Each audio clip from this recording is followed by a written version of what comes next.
पूर्वकर्म आणि प्रधान कर्म यामध्ये जो विचार मांडला गेला आहे तो कशा पद्धतीने आहे हे या ठिकाणी आपण समजून घेऊया. स्नेहन आणि स्वेदन हे पूर्वकर्म म्हणून सांगितलेले आहेत, परंतु कधी कधी अशी आवश्यकता असते किंवा कधी अशा प्रकारची अवस्था त्या ठिकाणी निर्माण होते की हे जे स्नेहन आणि स्वेदन आहे हे पूर्वकर्म आपल्याला पूर्वकर्म म्हणून करणं त्या ठिकाणी करता येत नाही, तर त्या अगोदर इतर पूर्वकर्म करावं लागतं आणि मग स्नेहन स्वेदनची त्या ठिकाणी पूर्ती करावी लागते. तर याचं उदाहरण त्या ठिकाणी आपण घेत असताना मलविबंध आहे म्हणजे पोट साफ होत नाही आहे आणि अशा प्रकारचं लक्षण जर त्या ठिकाणी असेल तर याचा अर्थ या ठिकाणी काय होतो की पक्वाशयामध्ये मोठ्या आतड्यामध्येच त्या ठिकाणी मार्गावरोधजन्य वातप्रकोप आहे आणि अशी अवस्था असताना त्या ठिकाणी स्नेहन आणि स्वेदन त्या ठिकाणी करता येत नाही.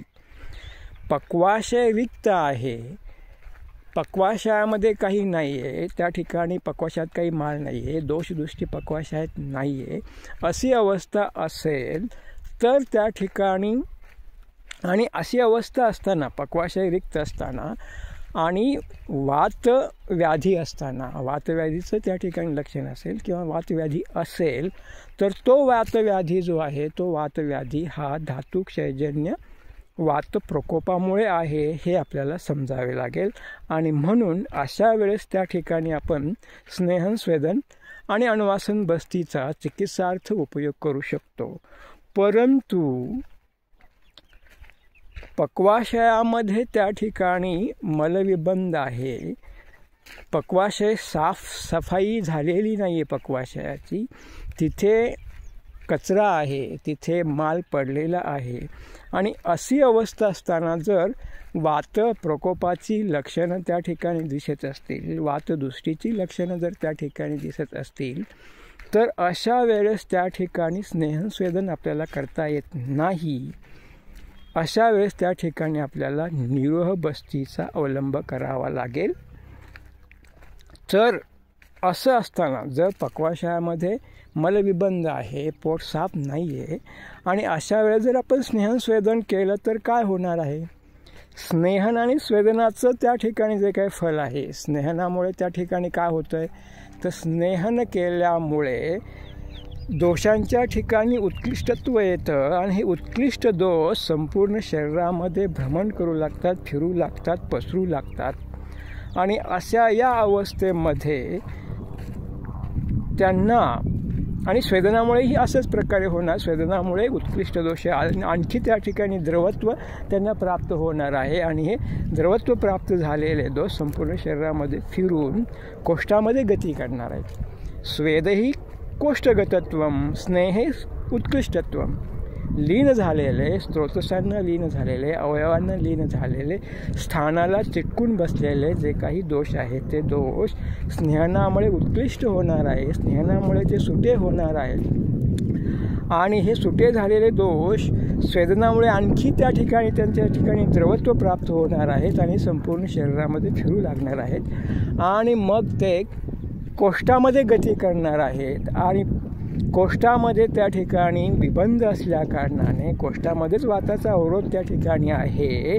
तर अशा वेळेस हे दोष कोष्ठामध्ये येऊ शकत नाहीत, मग ते संपूर्ण शरीरामध्ये इतरत्र फिरून कुठे ना कुठे लक्षण निर्माण करतील, व्याधी निर्माण करतील. तर अशा प्रकारे वात दोषाच्या उद्भवस्थानाचा त्या ठिकाणी पक्वाशयाचा चांगला अभ्यास होणं आवश्यक आहे. पक्वाशयाच्या लक्षणांचा चांगला अभ्यास होणं आवश्यक आहे आणि हा अभ्यास करत असताना आपल्याला दर्शन स्पर्शन प्रश्न या पद्धतीनं तो अभ्यास करता येतो, त्याचं परीक्षण करता येतं. दर्शन स्पर्शन आणि प्रश्न याच पद्धतीने उद्भवस्थानाचं जसं आपण परीक्षण केलं, वाताचं उद्भवस्थान जे पक्वाशय आहे त्याचं परीक्षणाचा अभ्यास त्या ठिकाणी आपण करणं आवश्यक आहे आणि त्याच्यासाठी आपल्याला दर्शन स्पर्शन प्रश्न या पद्धतीने आपण तो करू शकतो.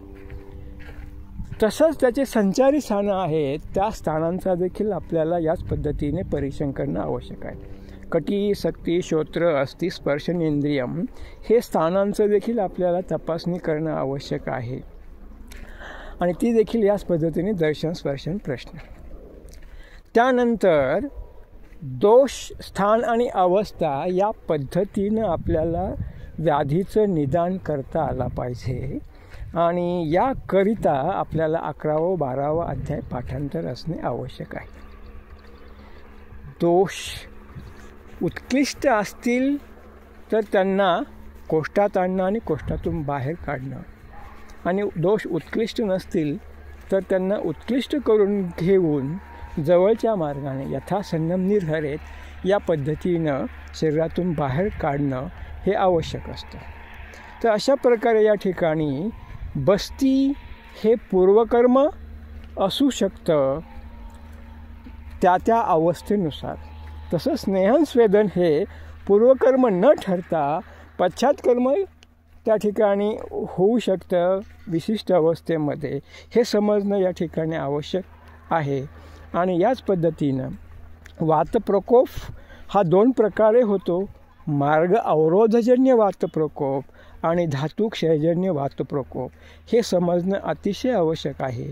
आणि हे समजून घ्यायचं असेल, हे लक्षात चांगल्या पद्धतीने जर आपल्याला आला पाहिजे, यासाठी आपल्याला पक्वाशयाच्या लक्षणांचा अभ्यास करणं आवश्यक आहे.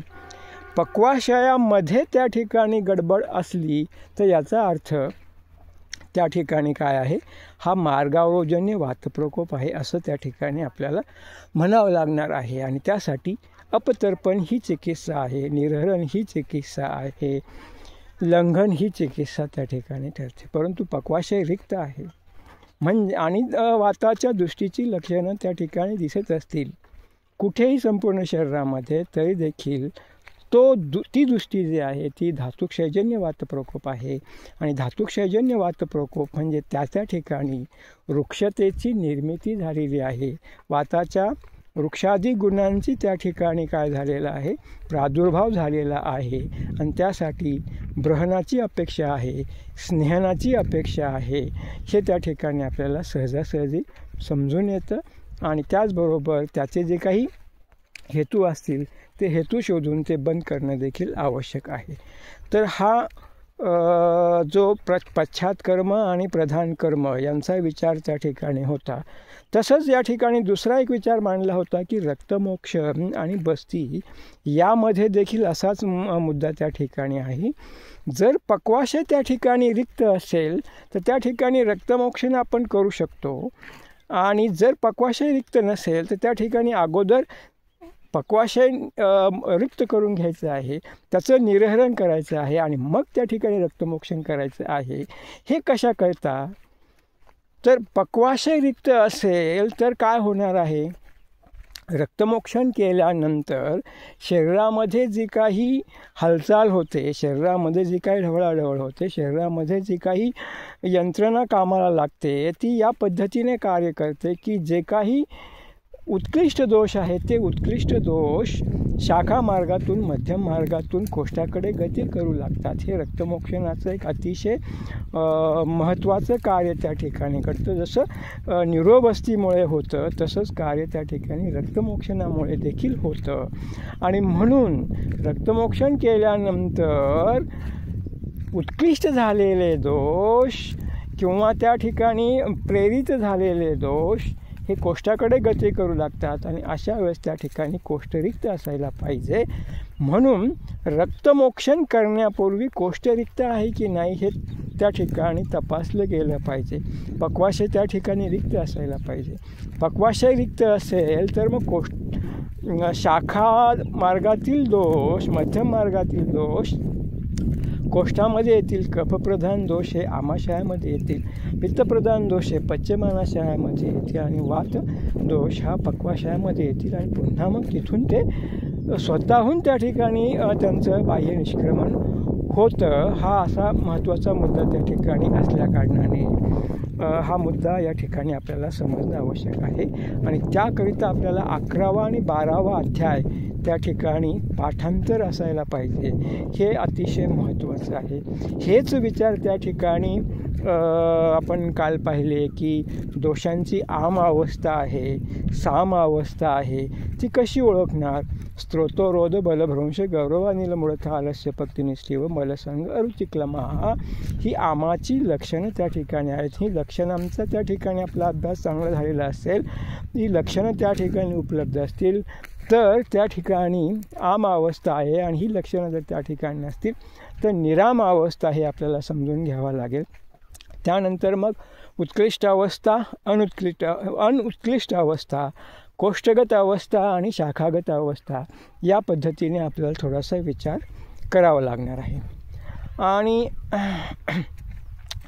दोषांची कर्म त्या ठिकाणी समजणं आवश्यक आहे, धातूंची कर्म त्या ठिकाणी समजणं आवश्यक आहे, मलाचं कर्म त्या ठिकाणी समजणं आवश्यक आहे. दोष धातू मला मूलम ही शरीरम असं जे म्हटलेलं आहे, प्राकृत कर्म त्या ठिकाणी समजले तर विकृत कर्म त्या ठिकाणी सहजासहजी आपल्याला समजू शकतात. हा एक अतिशय महत्त्वाचा मुद्दा आहे.